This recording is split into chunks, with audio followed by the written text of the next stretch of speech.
Good evening, everyone. We're delighted that you're here. Thank you for joining us at this next election event at the John Adams Institute. My name is Tracy Metz. I have the honor of being the director of the John Adams. And as you have heard me say before, it is a wonderful thing to be. I want to start off with a poll. Bij hand opsteken. Okay, here comes the first question. How many of you are on social media? Duh. Pretty stupid first question, right? How many of you, it gets progressively more difficult. How many of you think that social media contribute to the downfall of civilization? Oh my God. Look around you and see, that is a big majority. Hey, Karen, you're here. Hello, I'm so glad you're here. I'm going to give you a shout out in a minute. Okay, so that was a big majority that thinks that social media contribute to the downfall of civilization. Or is AI even a bigger threat?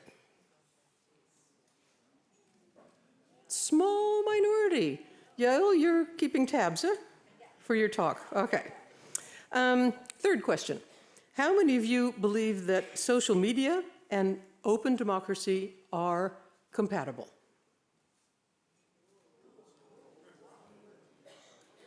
Not good, not good. So does that mean you're going to get off social media? No. Okay, next question. How many of you are proud of Europe for forging ahead on legislation to rein in big tech? Good, I am too. Last question. How many of you feel that there is any, and I repeat, any incentive in the United States to rein in big tech? Because it's all about the money, after all. How many of you feel that there is any incentive in the US to do what Europe is doing? Yaël is doing like this. A lot of you are doing like this. Yeah, but that's not reining in big tech. It's just saying that the Chinese have to sell that US part. So that's, don't want to get into the weeds too much here, but that is a slightly different issue. Okay, so Yaël, we've tested the waters, right? I would like to welcome our guest of honor this evening, Yaël Eisenstat. And we called her on our website, without consulting with her, Democracy's Cyber Defendant. And she likes it. I think it's a great title. It has something messianic about it, right? She worked for Facebook for a short period. She was brought in to help them on their moderation of hate speech. They didn't do a good job. She left and became what they called a whistleblower. She has worked for the CIA. She has worked for the State Department. She worked recently for the Anti-Defamation League, and she now works for the Cybersecurity for Democracy. And maybe you'll give us a brief word about what this institution does. And she has the dubious honor of being sued by Elon Musk.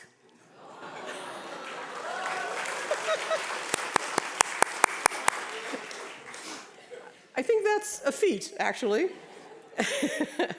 So there will be more about her, of course, and more from her. I don't want to go too deep into detail.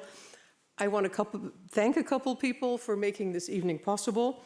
My first big shout out is to our main sponsor, Wolters Kluwer. And I know that several of you here are from Wolters Kluwer. I'm delighted that you've joined us for this evening. Tell your colleagues, bring them all the next time too. It's really worth it. Wolters Kluwer is one of our main sponsors, and that's really important to us because we have no subsidy. Everything we do is made possible by you, by buying a ticket, thank you, by our main sponsors, business, and our private donors, our friends and family members. And a great shout out to them too, because I know there are several of them here this evening. I also want to say how happy we are to be collaborating with Foam, Amsterdam's premier photography museum, and the director is here with us, Karen van Gelst. She just came in. Hello, Karen, thank you. And the exhibition, which is at Foam now, which is also part of our evening, I'll mention that in a moment, was also co-produced by a wonderful photography institution called Paradox, and the founder of Paradox is Bas Vroege, and he's also here. Bas, stand up.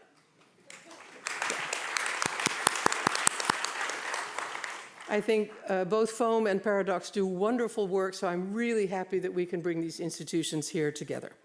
Okay, on to a brief word about our program this evening. Our moderator this evening is Yvonne Sonderop, who has been with us many times before. She'll be having what I guess you call a fireside chat with Yaël. There isn't a formal talk. They'll be having a conversation, and then I hope that you will also be joining this conversation when the time comes, and Yvonne will give you the sign.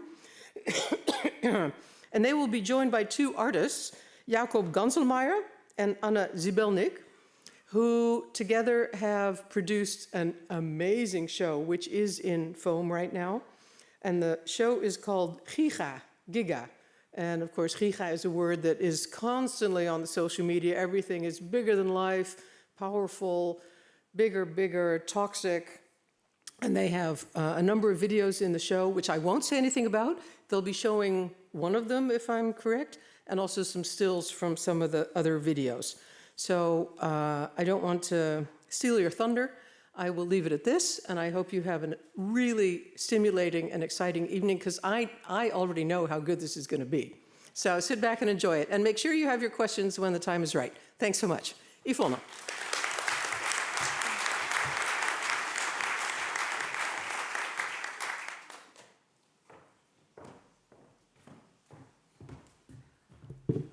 Well, thank you, Tracy. Can you hear me? Yes? Okay, good. Now I can hear myself right now. That's much better. Okay. Dear all, I was asked to give a small introduction on the theme and on our speakers of tonight.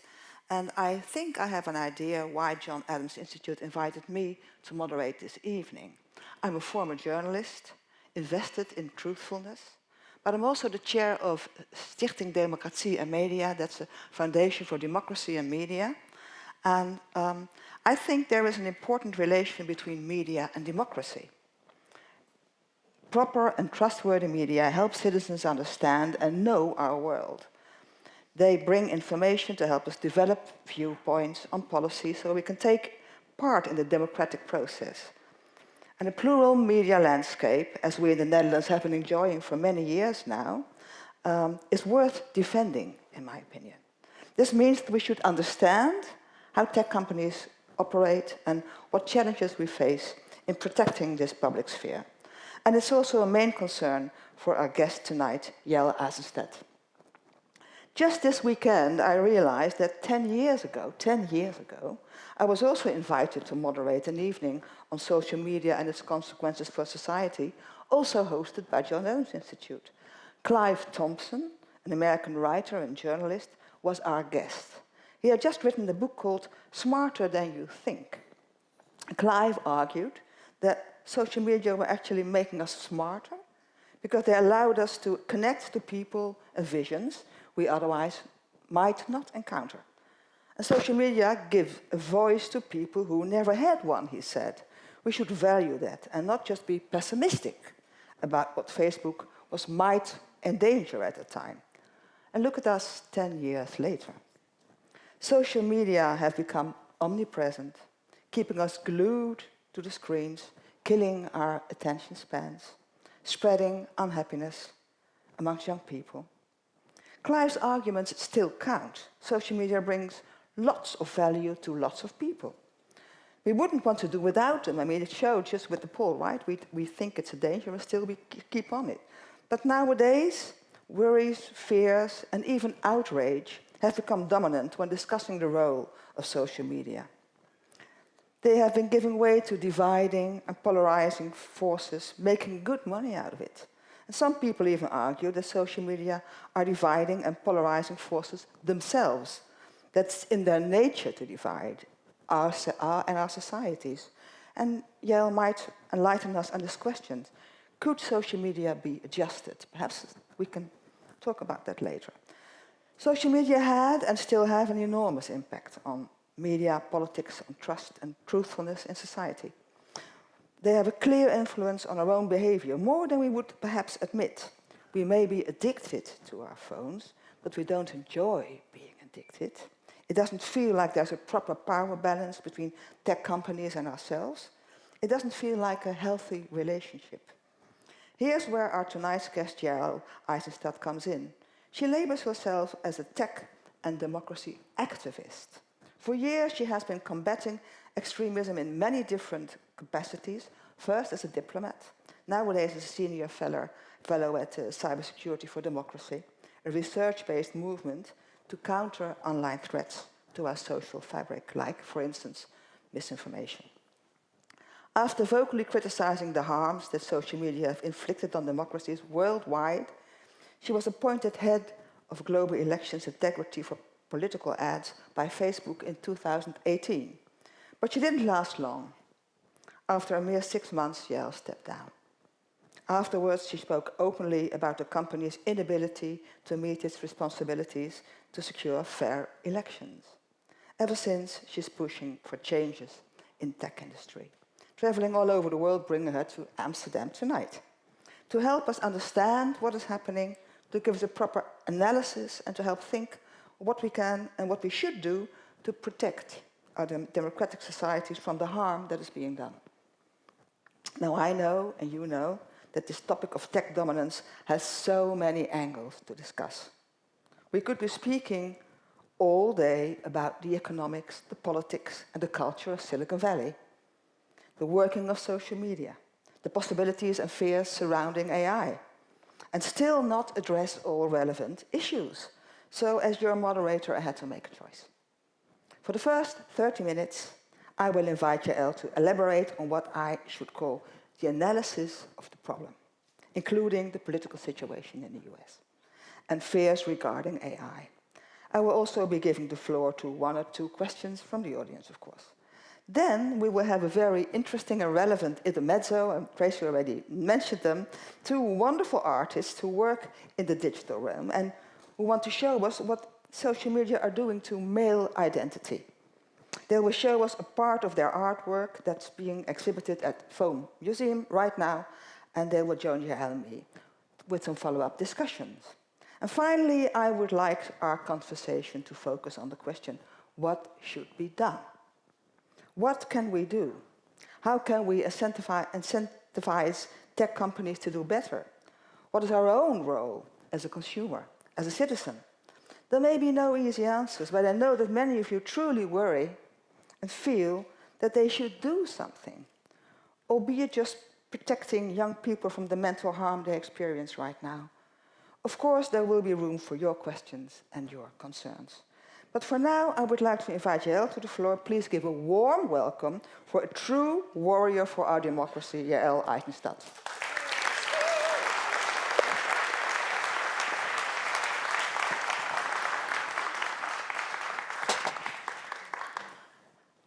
Okay, Yaël, you have been, of course, listening to all my explaining what you are doing. And did you recognize yourself?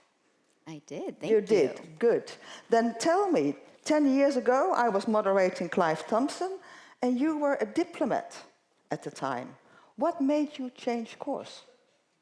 So first of all, thank you so much for inviting me. I will just say, it's really refreshing to be here, because in the US right now, these conversations feel so polarized that people that might not have the same viewpoint as me won't come to an event to have this conversation.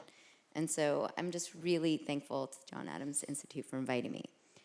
So I spent the first half of my career really in the counter-extremism world. I joined the government before September 11th and was really in the early days of trying to figure out how to reach people who were susceptible to extremist messaging. This is what, it's not politically correct, but we call the hearts and minds type work. And I spent a lot of time, particularly along the Somalia border and in East Africa, really digging in deeply to what makes people not only susceptible to extremist recruitment, but how do you try to get to someone before they are radicalized? So fast forward to 2014, 2015, and it was just, I had spent my whole life, working on threats abroad. And it just became so clear to me that the very same techniques that were being used to radicalize people in the analog world were just being used at a scale that was unknown before online in the US.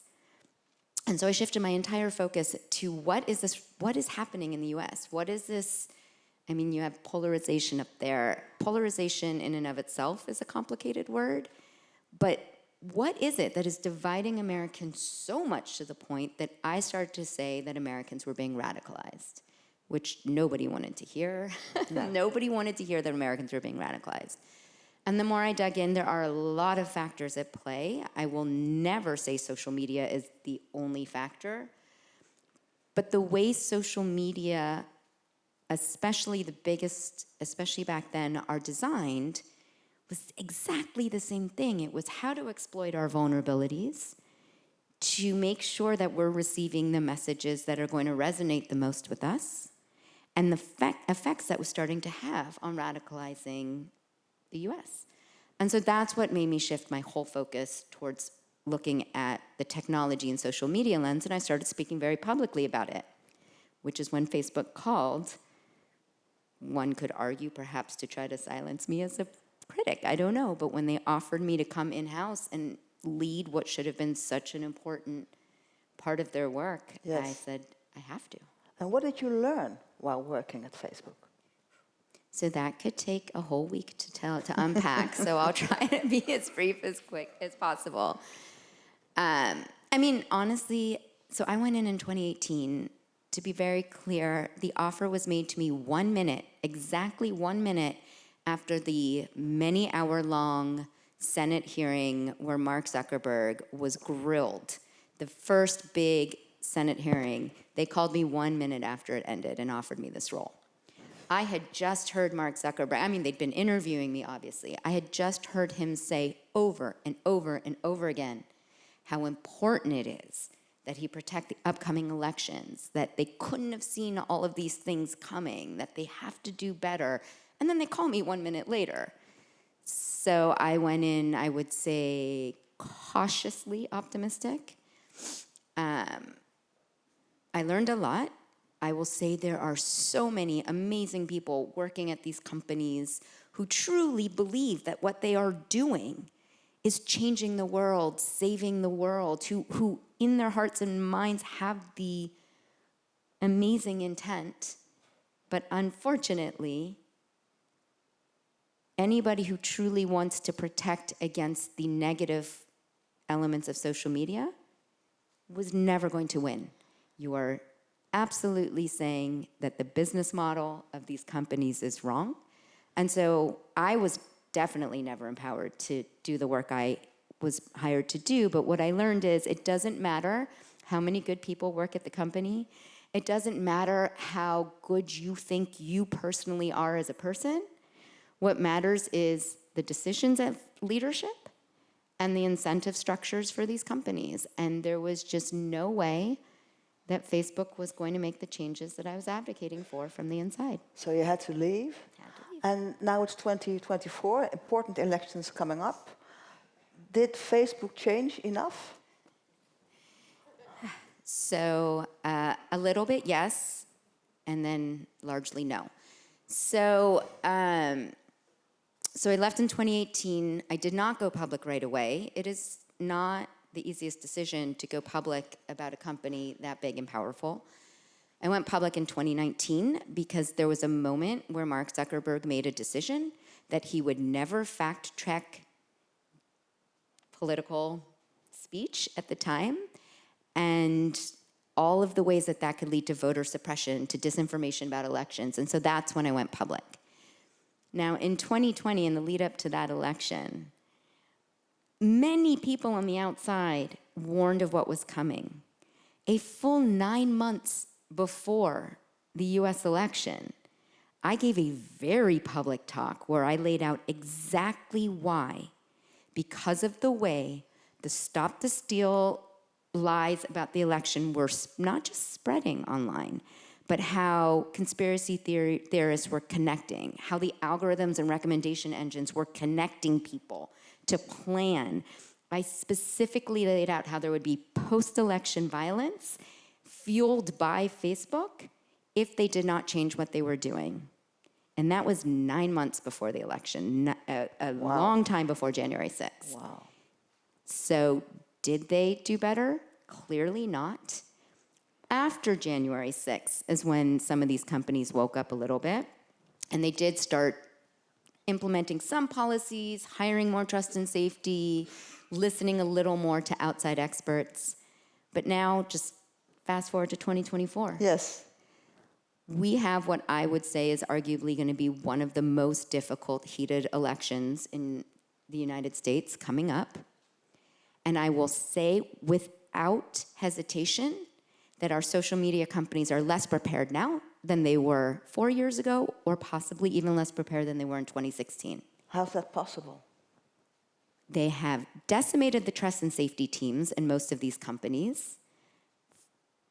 First, the new owner of X, who, just to clarify, didn't actually sue me, but threatened for so long to sue us that it's in and of itself almost the same thing, because it's a chilling effect. So between these companies laying off all their trust and safety teams, backpedaling on their policies, YouTube and Meta both announced a few months ago that they are no longer going to consider lies about the 2020 election to violate their policies. Why? That is the exact narrative that is going to be used to already undermine anybody who is primed to believe that the results in 2024 is not what they wanted. The 2020 narrative is what's going to be used for that. Of course. They've already backpedaled and said we are no longer enforcing these rules. The lawsuits from folks like Elon Musk, the congressional hearings against disinformation researchers, all of this has created a situation where there's a chilling effect. Tech companies don't want to collaborate with outside researchers and experts anymore. Government can't give warnings to tech companies anymore because of our Supreme Court cases that are trying to, I'm just going to say, it's a little bit crazy, but all of this has created a situation where I truly believe the companies are less prepared now than they were 4 years ago. And we haven't even gotten to with a whole new threat landscape with things like generative AI entering the picture as well. Sorry, I can be a little dark and scary. I know this. But we said the first half of the evening is for analysis, because we have to understand what is truly happening and how the situation is before we can think of possible solutions. So the analysis. So when I hear you properly, you actually say that the climate in the United States now for people to speak up or speak out has diminished, and they don't really dare to take the responsibility anymore. Is that the proper conclusion? Yes, I mean, I don't want to say that there's no companies who are in any way starting to put together their, first of all, if you don't already have your plans for how you are going to protect this upcoming US election and something like 76 other elections around the world in 2024, you've already lost that battle. It should be a 365-day a year part of your trust and safety priorities. That said, I can't put all companies in the same bucket. There are some companies who do more, some who do less, but now I will sound very extreme, but I've always sounded extreme, and somehow here we are. It is out of an authoritarian's playbook to close the civil space, to chill academics and researchers' voices, to ensure that trust in media continues to decline. All of these things serve a certain purpose. And I really do believe, because there's yet to be any accountability in the United States for any of the ways that certain companies have helped enable this environment, at this point, they don't believe that they have to change. They're not incentivized to change because there's no accountability right now. Okay. We'll come back to the incentives later and the accountability, but now I want you to elaborate a bit more on why are social media so, are we just like sheep letting this happen to us? Great question. Now, I sometimes wonder if I'm repeating myself, but I'm going to, because I've never said all of this in Amsterdam before. Listen, I don't want to put out the situation like we are all sheep and social media is controlling us. I'm not one of these people who believes that we're all puppets and they're the puppet master. There are people who talk about social media that way. I think we all have agency. I don't want to go that far. That said, the way current, especially companies that have engagement-based models, and what that means, to be very clear, it means that these companies are making money by keeping you on their platform as long as they can. Why? So that they can hoover up as much data about you as they can, so that they can use that data to perfect this personalization, customizable experience for you. Because once you go online and things are no longer interesting or no longer engaging, you're going to go somewhere else. But what does that mean? That means they know that it's not, I don't think Mark Zuckerberg set out to say, how can I ensure that extreme voices win? What he did set out to do was to program the algorithms to make sure that you stay on as long as possible. And the algorithms figured out, in order to do that, they have to serve you slightly more interesting, engaging, inflammatory, extreme content. Because when that countdown on YouTube happens, 5 seconds, 4 seconds, 3 seconds, if the next video is not more tantalizing than the video before, why will you click on it? Yeah. And so for anyone who says, but that can't change, yes, it can. Algorithms are coded by a human being with a goal and incentive in mind.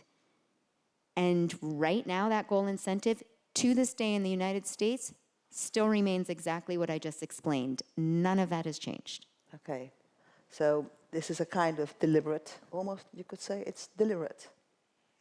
Again, I don't know if it's deliberate to purposely serve you terrible content, but there's so much research out there. If you look at some of the papers that were exposed by Frances Haugen, so she ended up being a whistleblower about a year, maybe 2 years after I started speaking out. The papers that she exposed shows that inside the company itself, they knew this. Their own research showed. I'll give you a Europe example. So one of the things that didn't get reported enough in the US was that one of the Facebook papers that was exposed by this whistleblower showed that in Europe, in some of the elections, European legislators admit that they felt the need to give more and more extreme viewpoints in their advertising and in their online communication, because that's what the algorithms would pick up. And in order to win an election, you need the algorithms to pick you up. And then when they were elected, they admit that it actually made them legislate further and further to one direction or the other. That is out there. That is a public piece of internal research from Facebook itself. They know they're contributing to this, and they haven't changed it. And money is the reason? Absolutely. So one of the things, again, we won't get into the whole Silicon Valley mindset right now, but in the tech world, you remember the whole move fast and break things thing about that's what Facebook's mantra was?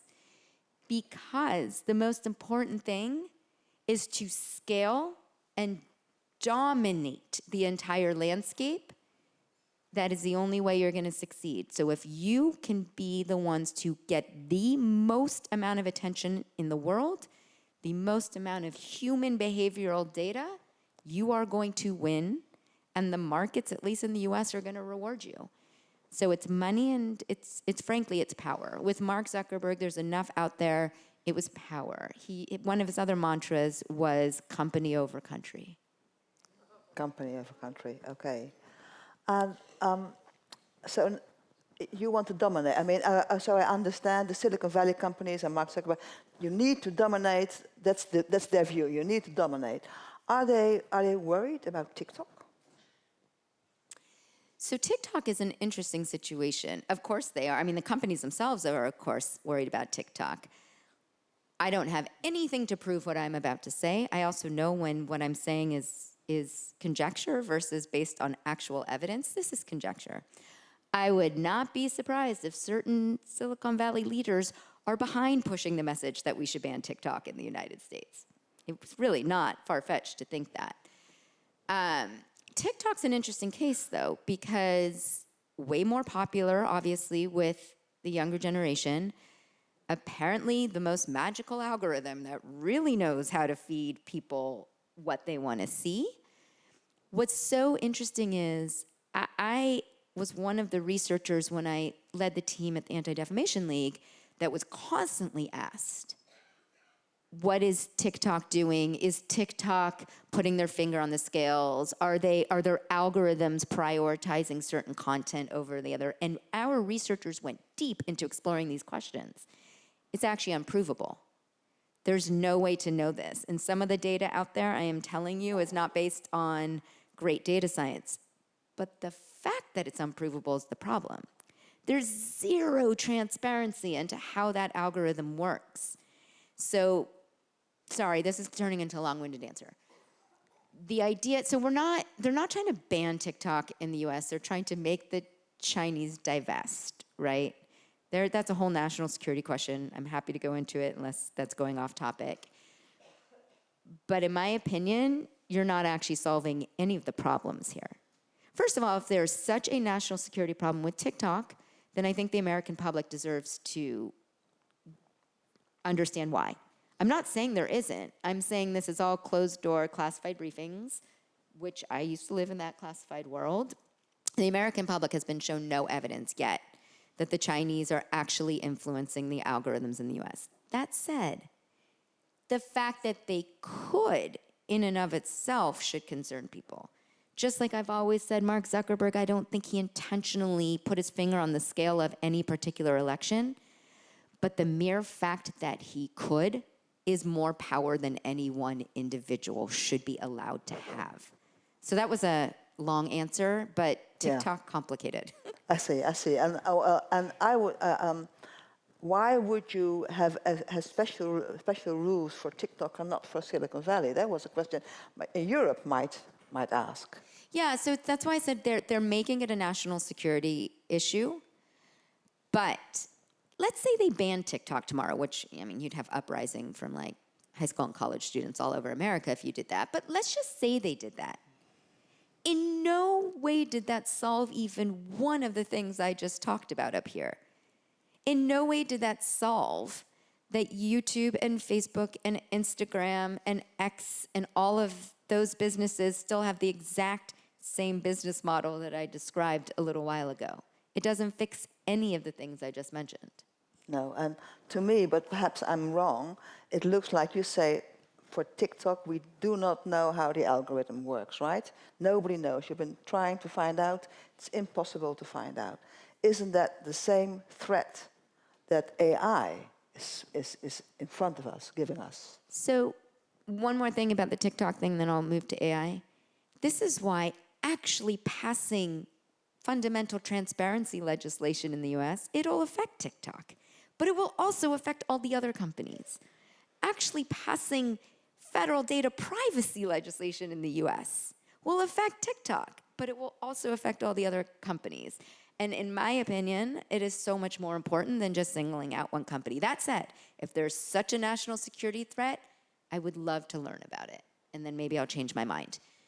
That's quite clear, yeah. AI is a whole different question. So first of all, AI is a very big term. AI means a lot of things.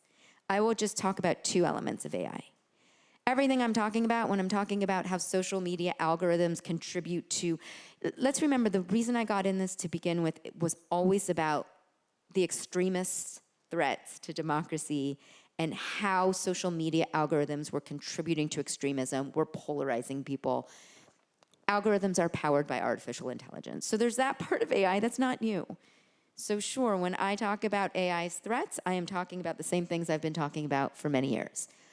The reason this has become such a hot topic right now is stuff like generative AI. And I'm sorry if I don't know where everybody's technology knowledge is, so I do want to explain this a little bit if I can. Now, generative AI, which is things like ChatGPT, which are things like deep fakes, fake audio, that is when the technology itself is generating the content. The explosion over the last year of these tools, especially in a completely unregulated, not just unregulated in the US, actually incentivized. We actually give immunity to these companies for so much of the work that they do. This is where the real concern is. So it's AI, there's so many amazing things that AI will do in the world. I am not an AI doomsdayer. I believe there's amazing advances in health, in so many things that AI will contribute to. But unfettered, unregulated industry, we see where that led us with social media. And so shame on us if we let that happen again in this industry. And do you worry about the American example, and how do you look at the EU? Is there differences between those two? So many differences. First of all, thank you. Thank you, Europe. I mean, it's embarrassing as an American that we have not reined in our own industry that not only was born out of the Silicon Valley, but let's be very clear. Given incentives to scale recklessly. I won't get into all the ins and outs of our little law called Section 230 in the United States, but it is actually immunity to these companies for the speech that flows through their pipes, as one may say, which makes sense in a certain respect, but has also been what has been allowed to make these companies scale with no accountability, and then export this to the rest of the world.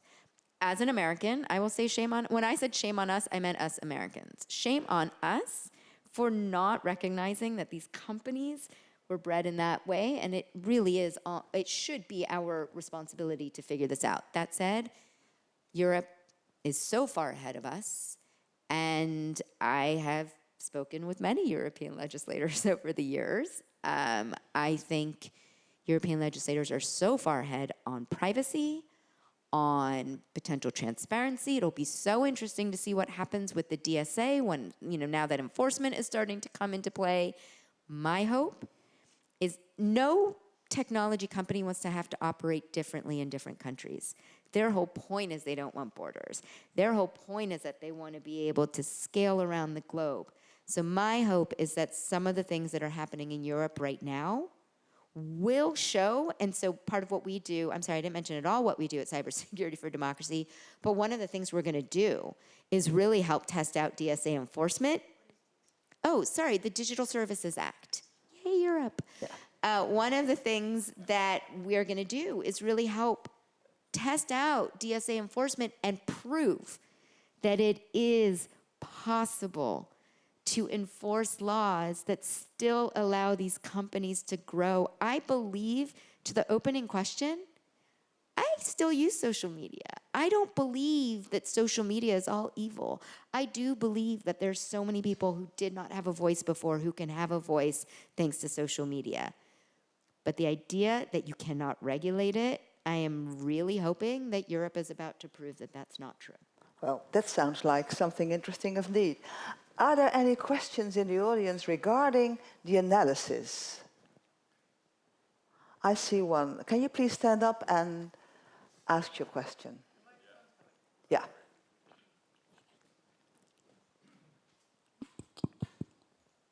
Yeah? Can I hold it? All right, cool. So thank you so much for this wonderful conversation. It's been so interesting. But I'd like to delve into a point you mentioned earlier on about the authoritative nature of some forms of social media. How would you describe the authoritarian agenda, if there even is one? Ooh. Yes, my favorite topic. So it's so interesting. Before Facebook hired me, I started talking about how the tools they are giving are like, it's straight out of an authoritarian's playbook. Back then, we were really looking at how Russia interfered in the US election in 2016, right? Like, that was the big topic back then, which they will again, by the way. So that was a big topic. My favorite thing was to hear people like Mark Zuckerberg say, we could have never seen this coming. And I thought, well, that's interesting. If you would talk to anybody who'd ever worked on Cold War politics, if you would talk to anybody who was a student of history, a student of authoritarianism, any of these issues, they would understand that the authoritarian playbook is first and foremost erode trust in public institutions, erode trust in the media, and start to own the narrative landscape. And social media was just handing that on a silver platter to people who wanted to use social media to spread, whether it's disinformation, to interfere in elections. I know I don't have enough time to go into an incredible amount of detail, but I have written and talked about this a lot. It was giving something previously that adversaries would have had to spend so much money and so much time and so much manpower on for free and at a scale that was just unseen before. All of this, for any students of how authoritarianism works, could have told Mark Zuckerberg this was coming if they had understood what he was building to begin with, if the social media tech industry in the early days had in any way collaborated or spoken with or learned from people who worked on things other than technology. Was it just hubris? So I actually grew up in the Silicon Valley, for what that's worth. I mean, hubris, yes. Yeah, it really, don't forget, let me also remind everyone, we do in America, not just America, I'm sure many parts of the world, we have this, like, we idolize the smart, young, savvy tech entrepreneur, like he's some sort of hero, and therefore everything he says must be true. He said, I'm going to connect the world, and it is going to be wonderful and great for democracy. And no one said, oh, really? How much? So did you study this with social scientists and historians and national security people? Have you gamed out all the pros? No, he just said it. He just said it, and everyone believed it. Let's remember, Facebook was created to rate the looks of girls in his college dorm. It was never about democracy and freeing the world. But a few investors believed it. And so hubris, yes, but it's also very much sort of our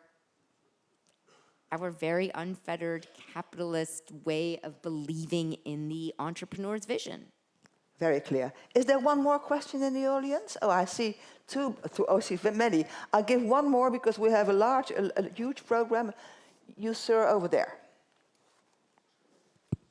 Thank you. I was wondering about the regulation. Don't you run the concern or risk about who decides to regulate? For example, if Trump was president again, and I mean, he thinks half the news is fake, and if he decided to ban half the news, don't we reach that problem? Especially in America with the two-party system where both sides seem to be really polarized right now. Absolutely. Great question. There's no question, and that is part of why it is so complicated right now, because for every potential piece of legislation or regulation, you can always imagine how that could be abused in the opposite way. So yes, but that is also why there are some basic protections that can be nonpartisan.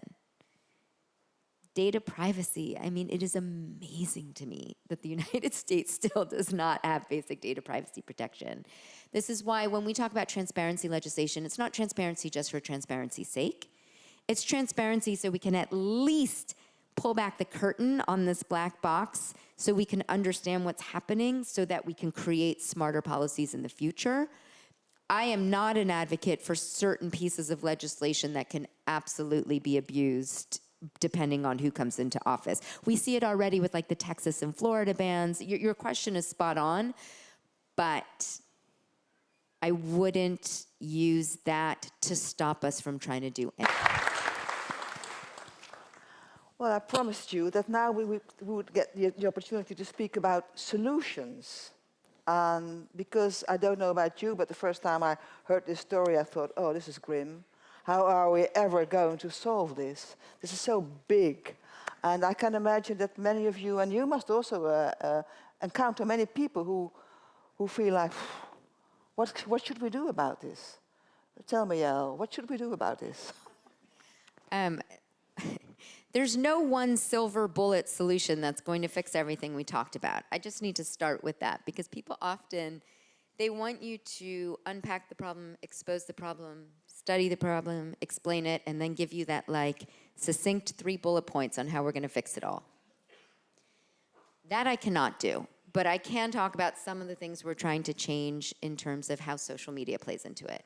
Because at the end of the day, so much of what we're talking about like now I will look again from a US lens, apologies, but so much of it is because of so many other societal things that are failing. So I've never said it's all technology's fault.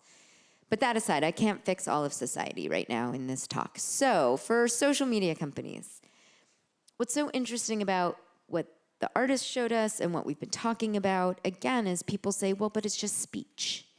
Or, is it TikTok's fault or Instagram's fault for what somebody says? What could we possibly do about it? One of the things that I've been working on for years is trying to help people understand the difference between what is just speech and what the companies actually do with that speech. Their own tools, their own recommendation engines. For example, we did a big study last August, my team when I was still at ADL. If you wanted to look it up, it starts with from bad to worse. That's the larger overarching title. We did so many experiments to look at where the algorithm took people. We set up lots and lots of different accounts. And I'm bringing this up because this goes directly to one of the solutions. Lots of different accounts, some men, some women, some teenagers, some adults, and just based on clicking on a few things, saw where would the algorithm take them. And that, to me, it's the tools. It's the fact that Facebook's own recommendation engines connected people who were not even looking for QAnon when they went online, who were looking for maybe a workout video, or maybe they were looking for actually a yoga class. And within 2 or 3 clicks, they were starting to be recommended into QAnon groups, into conspiracy theory groups. They were being, hey, you should get to know this person. They were being connected to other people. The entire January 6th insurrection, so much of it was planned via these groups on Facebook where people were connected by the company's own recommendation engines. So that is not speech, in my opinion. That is a company's tools that has sucked up all of your data to understand exactly what's going to resonate with you, and has targeted messages at you and recommended you into these groups. Now, this is an incredibly difficult thing to solve. I'm not going to give you the perfect solution, especially if you don't want to go way down US legislative landscape right now. But if you have ever heard this debate in the United States over Section 230, Section 230 is a very small part of the Communications Decency Act. It was written in 1996, before any of these companies that we know today even existed. And it was set up to help protect a nascent tech industry to grow. It said that they were not responsible for third-party speech. On its face, that sounds great. Yes, I don't think a software company that you can build a website on, I don't think that company should be responsible if you decide to build a website that engages in illegal activity. Great, that's what it's supposed to protect. But it has been so overly interpreted in the US as to give just blanket immunity to this industry. And I want to prove this is not about third-party speech. This is about what the tools themselves are doing with that speech and what are the rules that we can build in around those tools. And I know it's an uphill battle, and it's a hill I'm willing to die on. I will continue to fight for smart, updated. I will never say I want to get rid of Section 230. There's very good parts of it, but to update these laws. As far as, okay, yes, I just jumped straight to legislation, and many people get uncomfortable when that's where you jump straight to legislation. I spent years, I tried to do it from the inside. I tried to believe that companies, do you know, just to understand, the thing I tried to build at Facebook was to scan political ads to make sure they did not engage in voter suppression, to ensure that they did not lie about how, when, and where to vote. We already had the tools. We were doing it with organic content.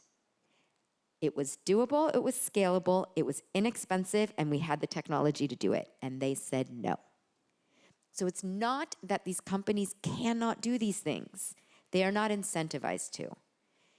And so I don't usually go straight to legislation. I am at the point where I do believe that that is one of the biggest tools in the toolkit right now. It is government's job to protect the public. And I am not, I want social media to thrive. I just want it to be incentivized to actually serve the public better. How could we incentivize them better? What incentives could we think of to give Changing them? the business model. So as long as you make it, every other industry actually gets taxed for their externalities, right? If you, I mean, not perfectly, let's be clear, but Not completely. No. yeah, sorry, but that is what you are supposed to do. Yeah. And the tech industry is like the only industry that we're not allowed to talk about the externalities, which we also talk about as harms. And what should the basic tax on that externality be? And I don't necessarily mean just money. But this business model, this engagement-based hoovering up our human behavioral data, and this is where data privacy comes in. Strong data privacy will not change everything about how social media works, but it will make that business model less lucrative. And trust me, if Silicon Valley is as innovative as they claim they are, they will figure out how to build the next wave of social media and technology. It is not a given that it has to be built this way. Clear. But this still keeps us here worried about social media, ourselves, our children. We cannot influence the legislation Well, in the you US. can actually. So yes and no. Okay. It is fair. So a lot of people, also, by the way, you are meant to be made to feel hopeless and helpless in this situation, Okay. right? Okay, Like, thank you. as long as you feel helpless, then you throw up your hands and say, oh, I guess I'll just keep using TikTok because everyone's using TikTok. And if I don't use it, then I won't know what they're doing and I'll get behind and I'm helpless. I can't fight against this. I fundamentally disagree. The other day, and we had an event 2 nights ago, and I was asked, who's listening? Why that, and not who's listening to you all, like who's listening to the things that I've been screaming about. Well, clearly people are listening. How many parents now know that there is something that they know is wrong with the way social media is affecting their children, their mental health, their attention span? They know this because so much awareness has been created in recent years. I am sorry, this is not going to be fixed in 2 years. This is going to take years to course correct. The first step is awareness. The first step is helping you understand, not that, so many people are told that they're wrong. What you fell for, how did you fall for that disinformation? When you tell someone they're wrong, you've already ended the conversation. When you help someone understand how they've been manipulated, that changes the conversation. And so awareness is the first tool, and it's not something I can quantify, but I hear the conversations people are having, and I know that awareness is starting to grow. With awareness, then you have the power to start putting the economic and political incentives in place. In the US, more and more parents groups are starting to show up in front of their legislators and demand change. Politicians do not vote for things if their constituents do not pressure them to do so. It is, I know it feels like an unfair battle, but it is in our hands to say we want something else. And it is a battle, you say? It is a battle. Okay, thank you. I will go to the audience because I'm sure there are questions on this solutions. I see one hand there and one hand there, 2 hands. Well, first you and then, yeah. Good evening. First of all, thank you very much. Very interesting, Ms. Eisenstat. Let me just pull out my question over here. It's a hypothetical question to you, if you don't mind. So on one hand, we know social media has brought out voices that were marginalized in the past, oppressed. It has even brought down dictatorships, and we have clear examples of that. But on the other hand, it has allowed fringe groups, like we've seen earlier, QAnon, neo-Nazis, communists. Do you think that's a price worth paying? That's my question. It's a fantastic question. I do believe, and I've said it from the beginning, and I will always say it, I think there are some real positive benefits to technology, to open communication, to social media. Apologies, now I'm going to keep coughing. Here's your water. Thank you. Going to take one more sip. Yes. Sorry.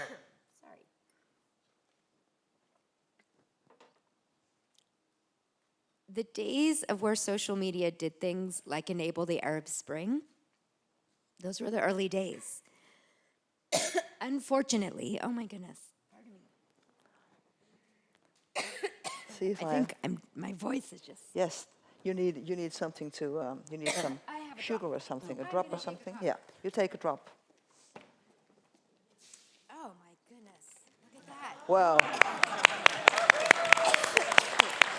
here's John Adams for you. I'm so Take your sorry. time. Take your time.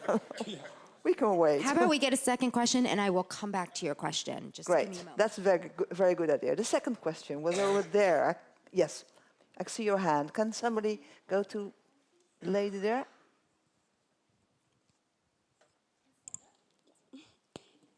Yes, so thank you also again from me. It was a wonderful and very informative conversation you both had. I was wondering, as the civil society, right? You were speaking earlier about European politicians, especially from the right, being overrepresented on social media and really using this as a ground to push their often far-right narrative. And so what climate activists in my home country in Germany have been doing on TikTok, for example, is introduce a hashtag called Reclaim TikTok, coming online to spread different kinds of messages. Okay. Would you say that there is any hope in this, or are algorithms built in a way that these messages are completely in vain anyways? Can you continue? Okay, let's see. Oh, I'm coming back. Good. So I have two questions I have to answer now. Sorry, my allergies have been horrible all week, and now I think my voice is finally giving out. I apologize. So first of all, is it the price to pay, which is basically your question? I think we can have both. I fundamentally do not believe we have to live in a world where we have to make that choice. I believe that we can have an online, you can't put the genie back in the bottle. I am never advocated for destroying social media. But I do believe we can have a world where social media can be used to surface the largest amount of voices, to surface all sorts of different voices. Right now, though, we are not in the same place as we were when social media helped power the Arab Spring. I know that wasn't the only example, but that's the example that so many people love to go back to, where social media was used for this great democratizing force. We are so far beyond that now that, again, there's study after study after study showing how the most extreme voices are winning. There's study after study showing how they're profiting from it, how dictators are using it. I just want almost a sort of rebalancing. I hear you. Is it worth the price? I don't think it's worth the price if democracy doesn't survive. I don't think it's worth the price if, right now in the US, the First Amendment, free speech, the First Amendment is being weaponized. I swore an oath to protect the Constitution when I was in government. That includes protecting free speech. But that does not mean that companies should get to profit off of that speech and what they do with it. And that is the only difference for me. I know I didn't perfectly answer your question because it's like a 4-hour lecture to perfectly answer your question. The second question over here, civil society. European right-wing politicians using TikTok. And then Oh, and perhaps could I making, see- yes, and yes. then making a hashtag beware, or I don't remember the hashtag, but fighting it. So absolutely, there are ways that activists on all sides can use social media. The problem is there just is a larger coordinated effort, right now anyway, that is well-funded and well-coordinated on the far right than there is in other spaces. It doesn't mean it always has to be that way. If activists can use social media, because it's not just about hoping that what you are going to post is going to trend or go viral. there's actually a lot more work involved. If you really dissect a campaign of some of the biggest purveyors of disinformation online, it's never just one person who says something and goes viral. There are a whole network of accounts around the world that all send out the same message at the exact same time.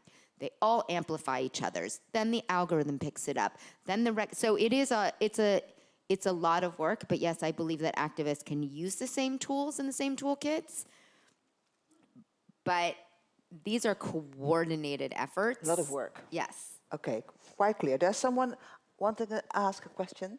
Can you please stand up and Two ask your questions. question? if I Two may. questions. Okay then. First of all, do you believe that young children should be kept away from social media as long as possible, in school, outside of school, and if necessary, through legislation? Second question, somewhat more broadly, suppose I gave you blanket authority to create whatever legislation you would like to create in the United States in this domain. Do you have a blueprint?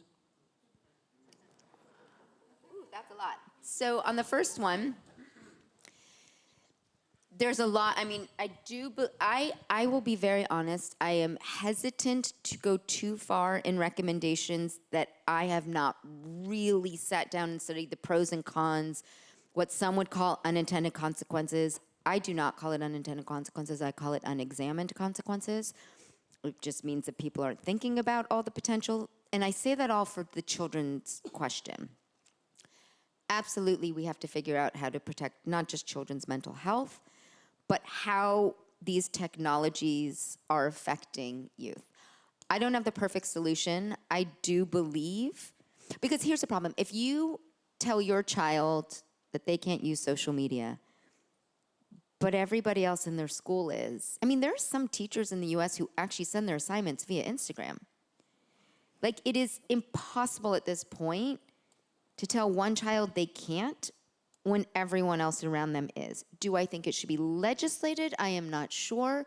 Do I think that some things, like if you watch Jonathan Haidt right now, who just put out his book and is talking a lot about this, one of his suggestions, I don't agree with all of his ideas, but one of his suggestions is smartphone-free schools. That one to me seems pretty logical.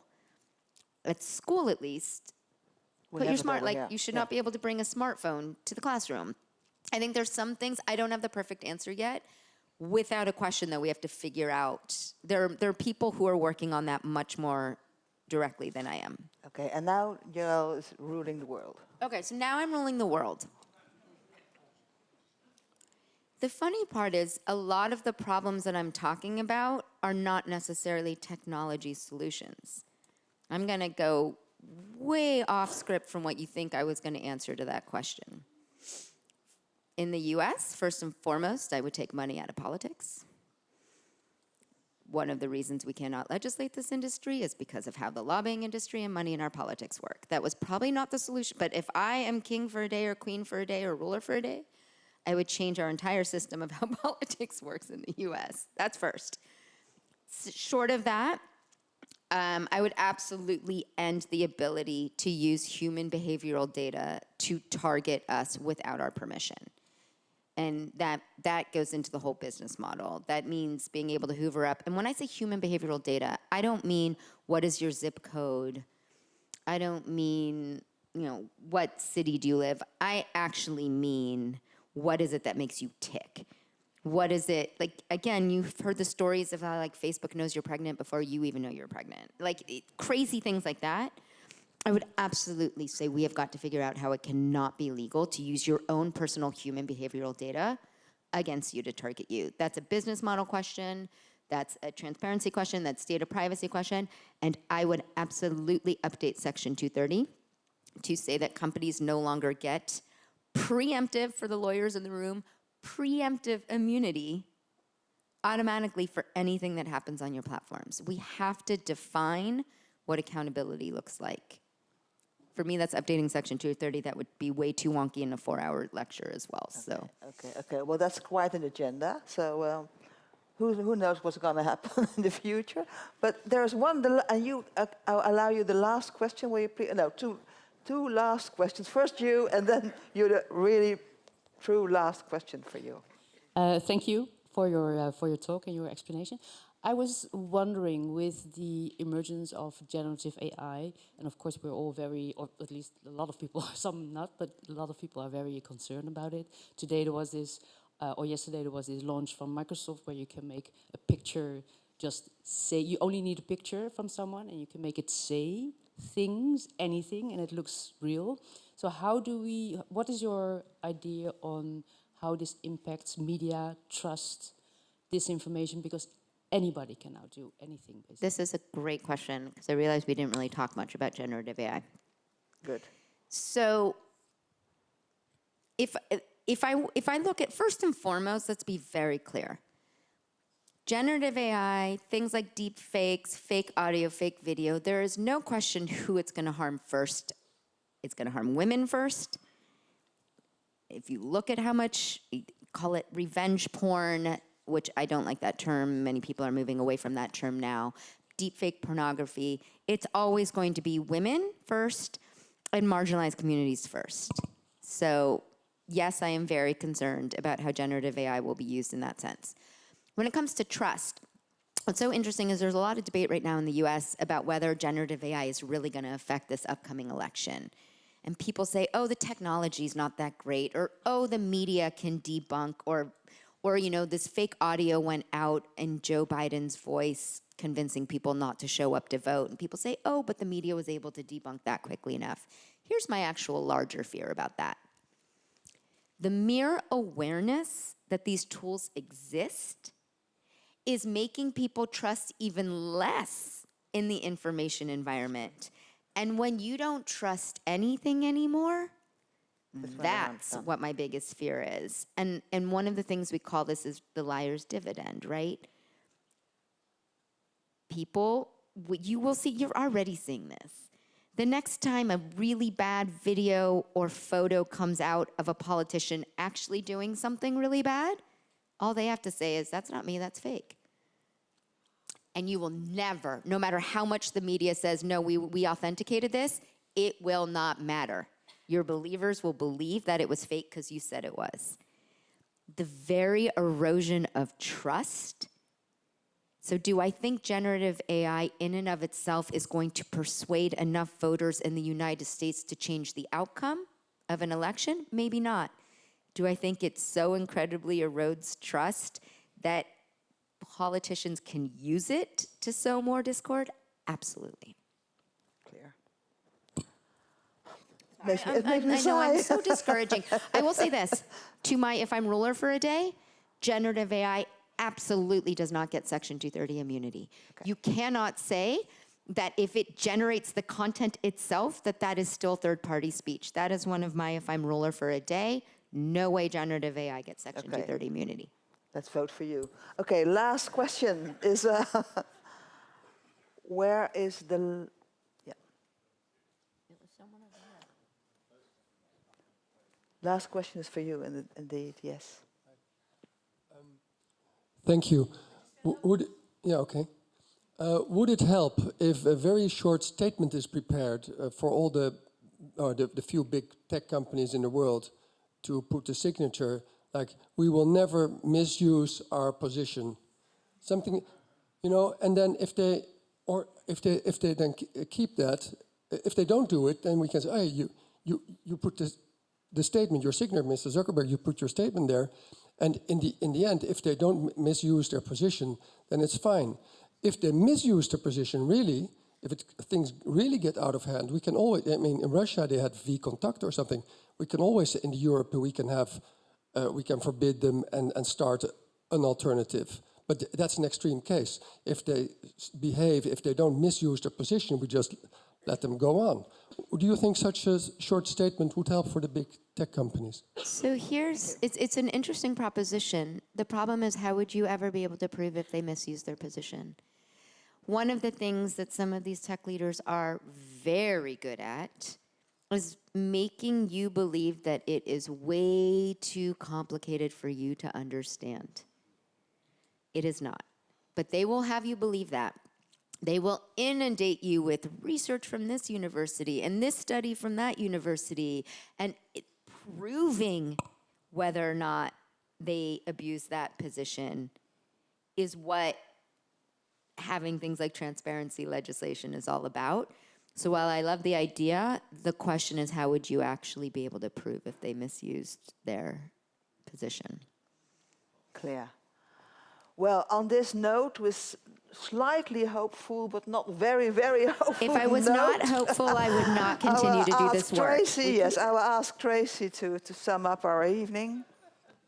Oh, no. Oh, no, no. You didn't tell me you were going to ask me that. No, I'm not going to sum up the evening because you've completely understood what Yaël has to say, and I'm sure you have a lot of thoughts about it. Unlike at a lot of our events this evening, there is no book signing because there is no book. So when are you going to write a book? We'll invite you back. I've been asked this question a lot. I have yet to feel like I can put my head down from this fight for long enough to sit down and write a book.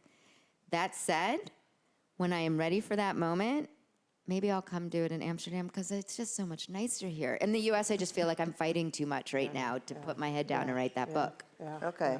Okay, so no book signing, but at the end of my closing remarks, I do have something else really fun for you. Hang in there. I wanted to say just a couple of words about our upcoming events. On May 8th, we have Lionel Shriver, whom I'm sure many of you know is quite a controversial author in the US. Her new book called Mania is about a fictional US beset by what she calls a mental parity movement, meaning that everyone is equally intelligent because it has been decided that that is the case. And using the word stupid is illegal. It's quite something else. She's quite something. On May 27th, we have the Black poet Terence Hayes joining us. His bundle, American Sonnets for My Past and Future Assassin, was written during Trump's first 200 days as president. We don't do poetry very often, but I think his is such a beautiful and powerful voice, especially now. We've had a debate at the office about whether this is an election event or not. I think we're calling it not an election event, right? No, not.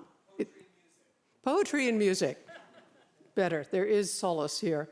June 17th, together with the Maritime Museum here in Amsterdam, we're doing an event with the Black Harvard historian Taya Miles.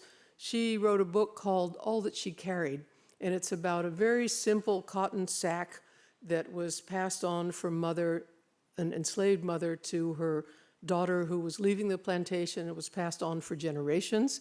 This sack is a real object, and it is now in the collection of the Smithsonian. And as an introduction to that evening, we have a video by Lonnie Bunch, who is the director of the Smithsonian, telling us about the significance of this very simple but very important object in their collection. And then we're closing the season with a trivia night. And those of you who already get our newsletter will see the date appear soon, and those of you who don't get our newsletter had better sign up. Just a couple of words about our fall highlights. Everybody knows that we're talking a lot now about NATO. On September 16th, we have Ivo Daalder with us, who was Obama's ambassador to the UN, and of course of Dutch origin. I'm really looking forward to him. Our pre-election event is with Cynthia Idris Miller, and we are doing our own election night event in the Tolhuis town. I don't need to tell you the date, I assume. Together with BKB Campagnebureau and the Atlantic Commission, which is the representative of NATO here in the Netherlands. So now you're obviously thinking, wow, that's a pretty cool thing, the John Adams Institute. I agree. So in order to help you think that and put your money where your mouth is, we're giving a free beer to anyone who will sign up as a member or a patron or a family or a friend. Ian will be standing at the door with the freebies, the consumptiebonnen. Of course, for right now, it's an honor system, but I do want to mention that you can sign up on your phone. So I hope you will. I hope you'll come back, get our newsletter so you know what we're doing, and hope to see you all again very soon. And a big wow for Yaël Eisenstat. Very good.